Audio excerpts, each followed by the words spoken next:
పవన్ కళ్యాణ్ కీలక వ్యాఖ్యలు చేశారు.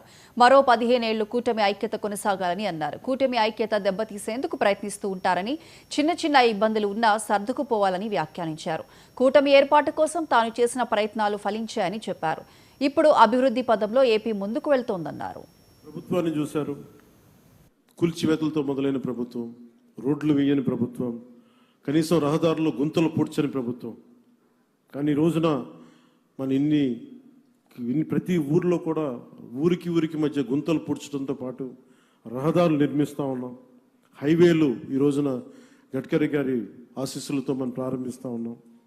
వీటన్నిటికి కూడా మనకు కావాల్సింది కనీసం ఒక 15 సంవత్సరాలు ఈ కూటమి చాలా బలంగా ఉండాలి. వాళ్ళు ఎన్నో రకాలుగా ఈ కూటమి ఐక్యతని దెబ్బతీయడానికి ప్రయత్నం చేస్తూ ఉంటారు.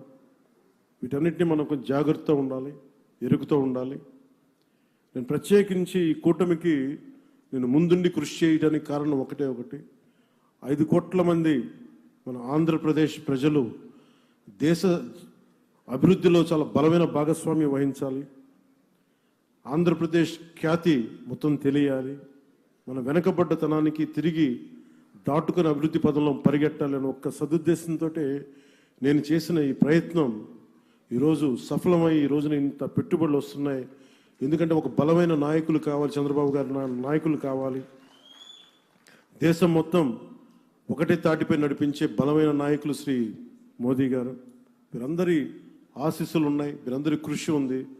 దాంతోపాటు జనసేన నాయకులకు కానీ, తెలుగుదేశం నాయకులకి కానీ, భారతీయ జనతా పార్టీ నాయకులకి, కార్యకర్తలకి, ప్రతి ఒక్కరికి పేరు పేరున చిన్న పొరపచ్చాలు ఏమున్నా కానీ వాటిని మీ స్థాయిలోనే సరిదిద్దుకొని ముందుకెళ్ళాలి. కూటమిని బలోపేతం